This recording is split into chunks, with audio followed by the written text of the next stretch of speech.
तो आइए स्टूडेंट्स, अब हम पाठ 2 संज्ञेय शक्ति प्रारंभ करते हैं। संज्ञेय शक्ति अर्थात संगठन में ही शक्ति है।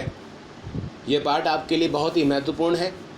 अब इस पाठ को हम प्रारंभ करें उससे पहले हम इस पाठ का परिचय अर्थात पाठ की भूमिका को पढ़ लेते हैं।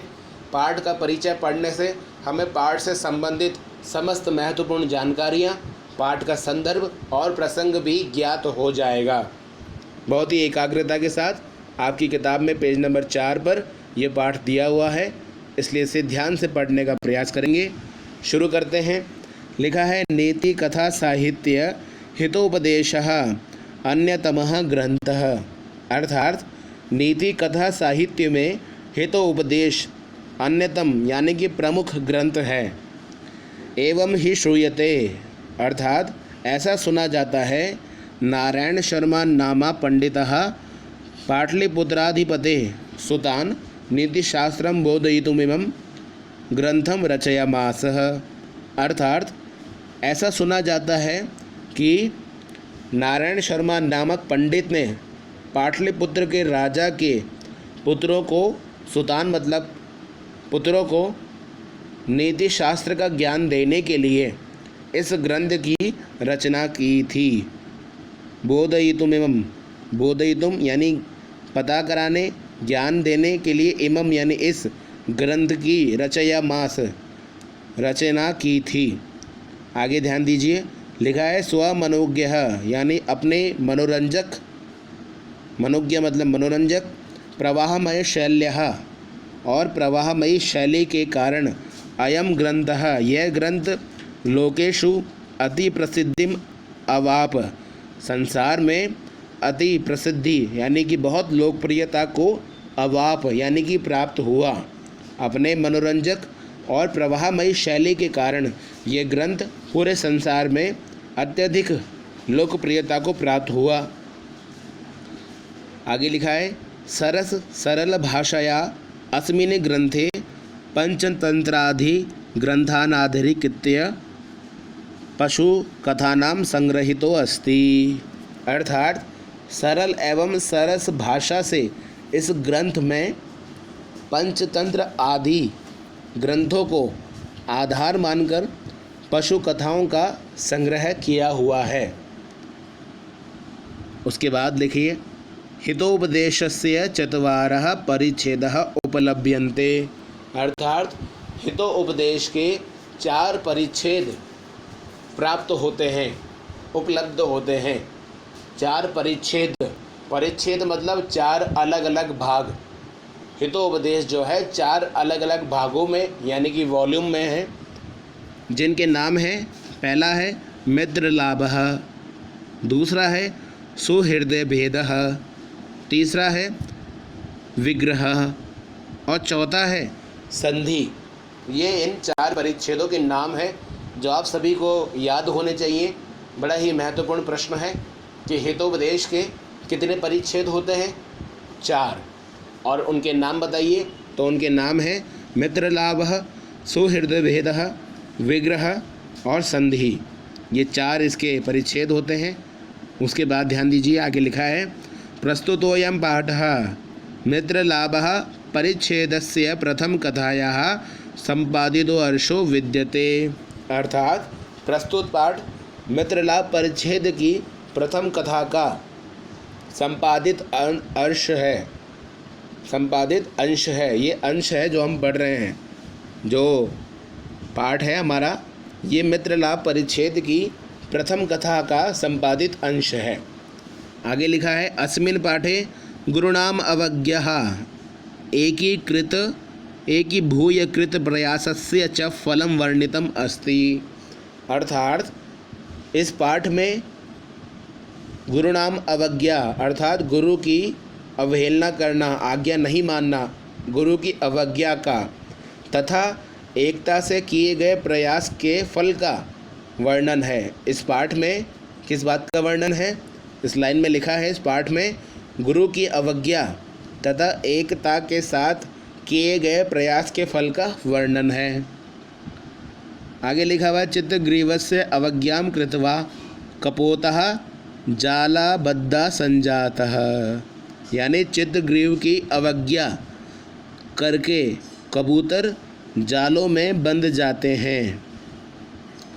पुनश्च और फिर, पुनश्च च मतलब और, पुनः मतलब फिर, और फिर चित्रग्रीवस्य उपदेशेन, चित्रग्रीव के उपदेश से एकी चीति भूय सहतिम आश्रित्य जालाम आदाय एव उड्डितः, यानी और फिर चित्रग्रीव के उपदेश से संगठित होकर के एक ही चीति भूय यानी एकता से संगठित होकर के सभी एक समान विचार करके एक ही चित मतलब आपके जो विचार हैं, एक ही चित भूय एक जैसे विचार करके जाल को लेकर के उड़ जाते हैं।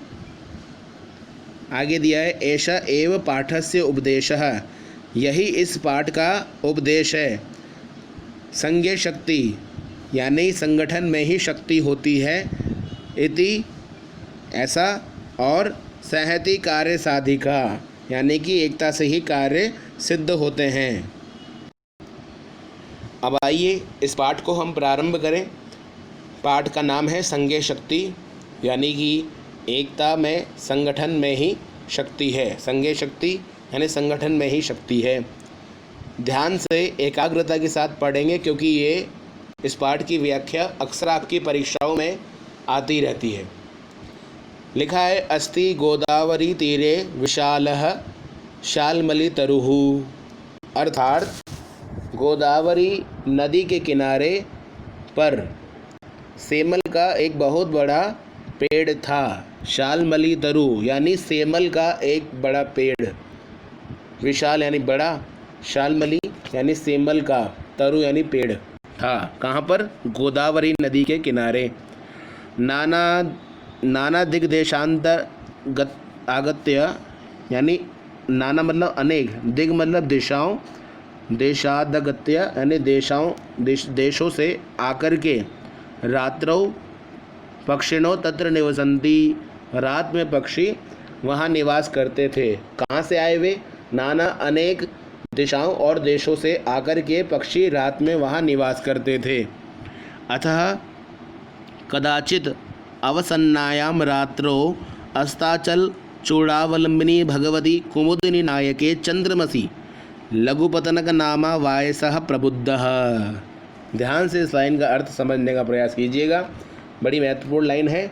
लिखा है एक दिन रात समाप्त होने पर देवी कुमुदिनी भगवती यानी देवी कुमुदिनी के स्वामी चंद्रमा ने अस्ताचल की चोटी पर जब विश्राम किया, यानी कि एक रात को जब रात समाप्त हुई उस समय कुमुद नाम का एक पुष्प जो होता है उसके स्वामी यानी चंद्रमा, क्योंकि कुमुद का जो पुष्प है वो रात्रि को ही खिलता है, तो कुमुद के जो स्वामी हैं चंद्रमा ने अस्ताचल की चोटी पर जब विश्राम किया, यानी जब चंद्रमा अस्त होने लगा। यहाँ कवि ने अपने काव्य सौंदर्य को प्रदर्शित किया है, इसलिए ध्यान से समझने का प्रयास करें। पुनः बताते हैं। लिखा है एक दिन रात समाप्त होने पर देवी कुमुदिनी के स्वामी चंद्रमा ने अस्ताचल की चोटी पर जब विश्राम किया, ठीक है, यानी चंद्रमा जब अस्त होने लगे, चंद्रमा जब अस्त होने लगे तब लघुपतनक नाम का वायसा यानी कि कौवा प्रबुद्ध मतलब जाग गया, उठ गया। लघुपतनक नाम का कौवा प्रबुद्ध मतलब जाग गया। इस लाइन में लिखा हुआ है अवसन्नायाम यानी कि समाप्त होने पर, रात्रो यानी रात के, अवसन्नायाम यानी समाप्त होने पर, अस्ताचल चूड़ावलंबिनी, अस्ताचल के चूड़ावलंबिनी यानी शिखर पर स्थित। पूरी लाइन का अर्थ पुनः बता देते हैं, इसको ध्यान से समझने का प्रयास करेंगे। एक दिन रात समाप्त होने पर देवी कुमुदिनी के स्वामी चंद्रमा ने अस्ताचल की चोटी पर जब विश्राम किया तब लघुपतनक नामक कौवा जाग उठा। आगे दिया है कृतांतमिव द्वितीयम आयंतम व्याधम अपश्यत, अर्थात उसने यमराज के समान आते हुए एक शिकारी को देखा। आयंतम, आयंतम मतलब आते हुए, आयंतम मतलब आते हुए, व्याधम, व्याधम मतलब शिकारी। शिकारी कैसा होता है? शिकारी शिकार करने आता है और साक्षात यमराज के समान लगता है। पशु पक्षी जब उसको देखते हैं जंगल में तो देख के विचलित हो जाते हैं, उन्हें लगता है कि उनका काल यानी कि साक्षात यमराज यहाँ आ गया है। तो इस कौवे ने भी उठ करके क्या किया, एक यमराज के समान आते हुए शिकारी को देखा। आयंतम मतलब आते हुए को, व्याधम मतलब शिकारी को देखा। ठीक है, आगे ध्यान से, इसमें लिखा है कृतांत, कृतांत इमम इव, कृतांत इम यानी यम, यम के समान, यमराज के समान। इस लाइन में शब्द से पहले लिखा था कृतांत मिव यानी कि यमराज के समान, द्वितीयम आयंतम आते हुए, व्याधम यानी शिकारी को, अपश्यत देखा, वो इतना भयंकर लग रहा था कि वो यमराज के समान होगा।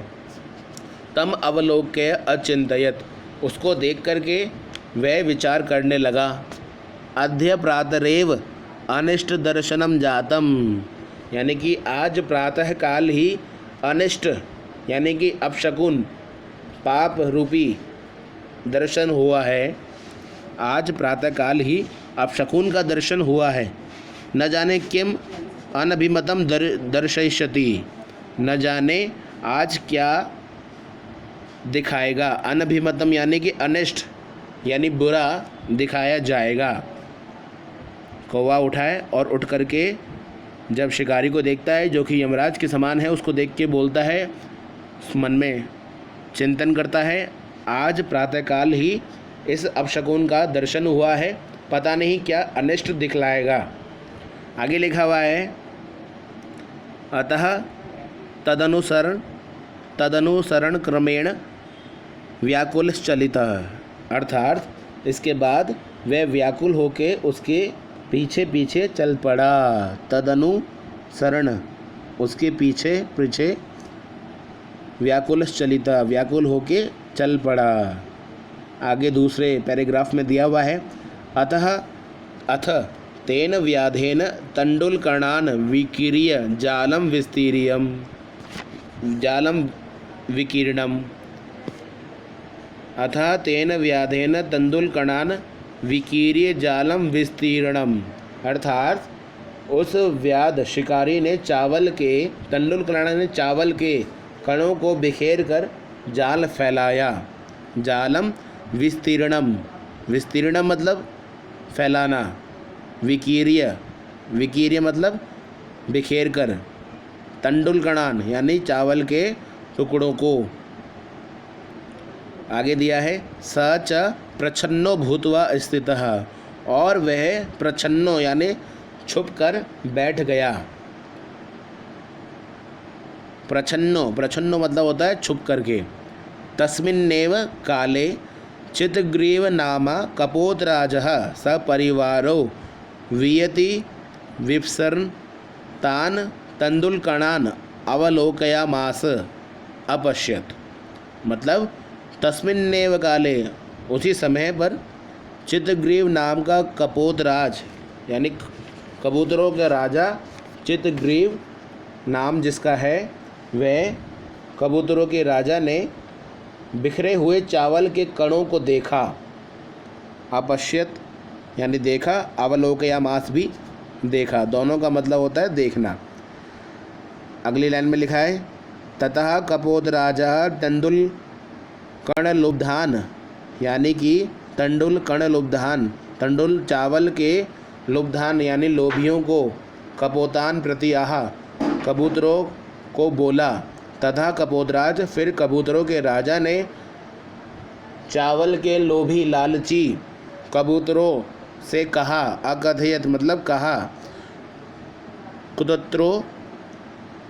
कुतो अत्र निर्जने वने तंडुलकणाम संभवः।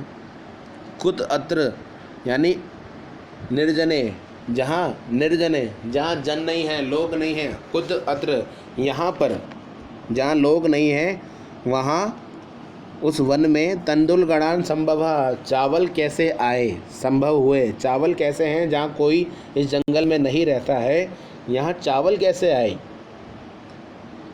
आगे लिखा है तस्मिन् निरूप्यताम तावत, तन्निरूप्यताम तावत, तन्निरूप्यताम तावत, अर्थात पहले तो इसको देखो कि ये जो चावल है यहाँ पर किस प्रकार आए, पहले इसको देखो। तन्निरूपिताम दावत यानी पहले इस देखो। भद्रम इमम न पश्यामि, यह मुझे अच्छे नहीं लग रहे हैं, यानी कुछ गड़बड़ होने का संकेत कर रहे हैं। सर्वथा अविचारितम कर्मम न कर्तव्यम, हमेशा बिना विचार किए कोई कर्म नहीं करना चाहिए। एतद् वचनम श्रुत्वा, इन बातों को सुन करके कश्चित कपोतः सदर्पम आहा, कोई कबूतर, कश्चित कबूतर, कोई कबूतर सदर्पम आहा, अहंकार वश होकर के बोला। सदर्पम यानी अहंकार के वश होकर के बोला। आह या अकथयत मतलब बोला। ईर्षि घृणीत्वा संतुष्ट क्रोधो नो नृत्य शंकित परभाग्योपजीवी च षडेते दुख भागिन, अर्थात ईर्षि यानी ईर्षा करने वाले, घृणी यानी घृणा करने वाले, तो असंतुष्ट यानी असंतोषी, जो संतोष नहीं करते हैं, असंतोषी। क्रोधी सदैव दूसरों पर संदेह करने वाले, नित्य शंकिता यानी हमेशा शंका करने वाले, संदेह करने वाले। आगे दूसरी लाइन में लिखा है परभाग्योपजीवी च, और दूसरों के भाग्य पे जीवित रहने वाले। ये 6 प्रकार के लोग हमेशा दुख के भागी होते हैं। ये 6 प्रकार के लोग जो होते हैं हमेशा दुख के भागी होते हैं, इन्हें हमेशा दुख मिलता है। कौन है ये 6 तरह के लोग, इस श्लोक में दिया है, जो पुनः ध्यान से समझने का प्रयास करेंगे। लिखा है ईर्ष्या करने वाला, घृणा करने वाला, असंतोषी, क्रोधी, सदैव संदेह करने वाला, दूसरों के भाग्य पे जीवित रहने वाला। ये 6 प्रकार के लोग हमेशा दुखी होते हैं। आइए इसके बाद आगे हम पढ़ते हैं। लिखा हुआ है तत् श्रुत्वा कपोतराजस्य शंकां च अनादृत्य सर्वे कपोतास्तत्रोपविष्टाः। आप सभी को जानकारी के लिए बता दूं कि अब ये जो लाइन है नीचे के, ये और जो कि पाठ के अंत तक जाएंगे, ये वाला पूरा पैराग्राफ आपकी परीक्षाओं में सन 2018 में आपकी जो परीक्षा हुई थी उसमें आया था। ये गद्यांश व्याख्या के लिए 2018 में ये आ चुका है। अब 2020 चल रहा है, यानी 2 साल हो जाएंगे इसे आए हुए, तो इसको बहुत ध्यान से पढ़ें, बहुत महत्वपूर्ण है। ये जो शुरू है यहाँ से लेके पाठ के अंत तक। लिखा हुआ है तत् श्रुत्वा कपोतराजस्य शंकां च अनादृत्य सर्वे कपोतास्तत्रोपविष्टाः, अर्थात उसके वचन सुनकर और कबूतरों के राजा की शंका का अनादर करके सभी कबूतर चावल के कणों को चुगने के लिए वहाँ पर बैठ गए। तत्रोपविष्टा यानी वहाँ पर बैठ गए। अनादृत्य लिखा है, इस लाइन में लिखा हुआ है कपोत राजस्य यानी कबूतरों के राजा की शंका का अनादर करके सर्वे कपोतः सभी कबूतर तत्रोपविष्टा वहाँ पर बैठ गए। आगे ध्यान दें, लिखा है अनंतरम सर्वे जालेन बद्धः बभूवः, अर्थात सभी वहाँ पर बैठ गए। इसके बाद अनंतरम यानी इसके बाद, इसके पश्चात सभी कबूतर जाल में बंध गए। ततो यस्य वचनात्, तब जिसके वचन से तत्र अवलंबिस्तास्तम वहाँ पर बैठे थे, जिसके वचनों को सुन कर के वहाँ पर बैठे थे, जिसके कहने पर वे वहाँ पर बैठे थे। सर्वे तिरस्कुर्वन्ति, सभी उसका तिरस्कार करने लग जाते हैं, अर्थात उसकी निंदा करने लग जाते हैं। मतलब क्या हुआ पूरी लाइन का? इसके बाद जिसके कहने पर वे उतर आए थे उस कबूतर की सभी ये निंदा करने लगे हैं। आगे लिखा हुआ है तस्य तिरस्कारम श्रुत्वा, उसकी निंदा को सुन करके चित्रग्रीव उवाच, चित्रग्रीव जो कि इन कबूतरों के राजा हैं वे बोले नायमस्य दोषः, यानी कि इसमें इनका दोष नहीं है। नायमस्य दोष, इसमें इसका दोष नहीं है। विपत्ति काले विस्मय एव का पुरुष लक्षणम, अर्थात विपत्ति के समय में ही, मुश्किलों के समय में ही विस्मय यानी घबरा जाना, का पुरुष लक्षणम, कायर पुरुष का लक्षण होता है। मतलब विपत्ति में घबरा जाना, विस्मय मतलब घबरा जाना, तो कायर पुरुष का लक्षण होता है। विपत्ति में घबरा जाना तो कायर पुरुष का लक्षण होता है। तदत्र धैर्यम अवलंब्य, इसलिए अब धैर्य धारण करो। प्रतिकारश्चिंतनताम, और इसके प्रतिकार का यानी कि उपाय का चिंतन करो। प्रतिकारश्चिंतनताम, इसके प्रतिकार का, इसके उपाय को चिंतन करो। इदानीम एवप्यम क्रियंताम, इदानीम एवं क्रियंताम, अर्थात इदानीम एव्यपताम, इदानीम एव्यम क्रियंताम, और अब ऐसा ही करो। आगे लिखा हुआ है सर्वे एकीचीति भूय जालाम आदोय उड्यंताम, अर्थात सभी मिल करके एक मत हो करके जाल को लेके उड्यंताम यानी उड़ जाएं। अब ऐसा ही करो कि सभी एक मत होके जाल को लेकर के उड़ जाएं। बहुत महत्वपूर्ण है, ध्यान से एक एक शब्द के अनुसार चलें। इति विचिंत्य सर्वे पक्षिणः जालम आदोयोत्पत्तितः, यानी कि ऐसा विचार करके, ऐसा सोच करके सभी कबूतर जाल को लेकर के उड़ गए। जालम आदोय उत्पत्तितः, जाल को लेकर के उड़ गए। अनंतरम सव्याधः सुदूराज्जालापहारकान् तान् अवलोक्य पश्चात धावनम अकरोत्, अर्थात इसके बाद वह शिकारी जाल को लेकर उड़ने वाले कबूतरों को दूर से देख करके उनके पीछे दौड़ने लगा। इस लाइन का मतलब हुआ इसके बाद वह शिकारी जाल को लेकर के उड़ने वाले कबूतरों को दूर से देख करके उनके पीछे दौड़ने लगा। एक ही चीति भूया, इसमें लिखा हुआ है यानी कि एक मन वाले एक मत हो करके। जालम, जालम आदाय, आदाय मतलब लेकर के, जाल को एक साथ लेकर के। सारे पक्षी जो हैं उत्पत्तितः उड़ गए। अनंतरम सव्याधः, वह व्याध सुदूरा जालपहारकान, दूर से ही जाल को उड़ता हुआ देख करके धावनम अकरोत्, दौड़ लगा दिया। तदस्तेषु चक्षुर्विषय क्रांतिषु पक्षिषु सव्याधो निवृत्तः। तदस्तेषु चक्षुर्विषय क्रांतिषु, चक्षुर्विषय क्रांतिषु मतलब आँखों की रोशनी से ओझल हो जाना। निवृत्त यानी कि हो जाना। चक्षुर्विषय क्रांतिषु पक्षिषु सव्याधो निवृत्तः, व्याध के आँखों से की रोशनी से वे ओझल हो गए। इसके बाद जब वे पक्षी आँखों से ओझल हो गए, सव्याधो निवृत्तः, वह शिकारी लौट गया। निवृत्त मतलब लौट गया।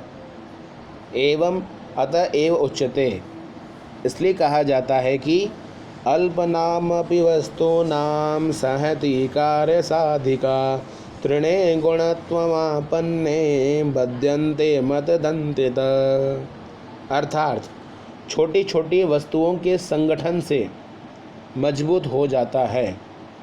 छोटी छोटी वस्तुएं जो होती हैं उनके संगठन जो है वो मजबूत हो जाता है और उससे कार्य सिद्ध हो जाता है। दूसरी लाइन में लिखा हुआ है त्रिणे गुणत्वमापन्ने बध्यन्ते मत्तदन्तितः। जैसे घास की बुनी हुई रस्सियों से मदमस्त हाथी को भी बांधा जा सकता है। आपन्ने, त्रिणे गुणत्वमापन्ने, आपन्ने मतलब प्राप्त हुए, मत्तदन्तितः यानी कि मदमस्त हाथी जो होता है उसे भी बध्यन्ते यानी बांधा जा सकता है। त्रिणे, त्रिणे मतलब छोटे छोटे 3 घास, गुणत्वमापन्ने यानी कि आपन्ने यानी प्राप्त करते हुए, उन्हें आपस में मिलाते हुए, बंध्यते मददंतिना यानी मजबूत हाथी मदमस्त हाथी को भी बांध लिया जाता है।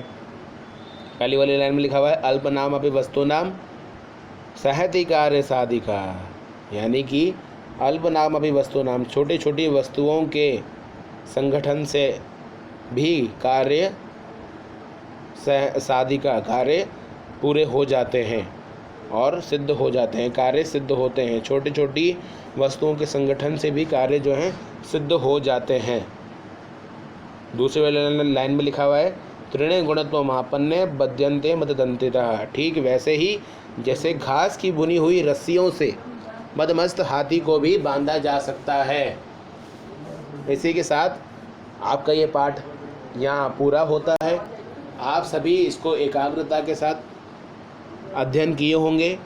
ये पाठ आपकी व्याख्या के लिए बड़ा ही महत्वपूर्ण है, इसलिए आशा करता हूँ कि इसका आप सभी पुनरावृत्ति अध्ययन करेंगे, फिर से पढ़ेंगे और इस वीडियो को सुनने के साथ ही इसको अब आप सभी को बता दिया जाता है। पाठ के अंत में आपको कुछ सॉल्यूशंस के लिंक उपलब्ध करा दिए जाएंगे, यानी आपके ग्रुप में इसके वीडियो के बाद कुछ सॉल्यूशन के लिंक आ रहे हैं। उसमें इस पाठ के प्रश्नोत्तर हैं, इस पाठ की संस्कृत और हिंदी में भावार्थ व्याख्या है जो आपकी परीक्षा में आती है। आपको ये सभी अपने होमवर्क में कॉपी में करने हैं और परीक्षाओं के लिए तैयारी करते हुए इस पाठ को याद भी करना है। अपना बहुत ख्याल रखें, घर में रहें, जितना हो सके घर से बाहर ना निकलें। कोरोना महामारी में घर में रहना ही उचित है। मुंह पर मास्क लगा के रखें, हाथों को सैनिटाइज करके रखें, हमेशा प्रसन्न रहें, खूब मनोरंजन करें, अच्छे अच्छे पाठ पढ़ें, अच्छा भोजन करें और अपनों का विशेष ध्यान रखें। अगली चर्चा आपसे पुनः होगी, तब तक के लिए नमस्कार।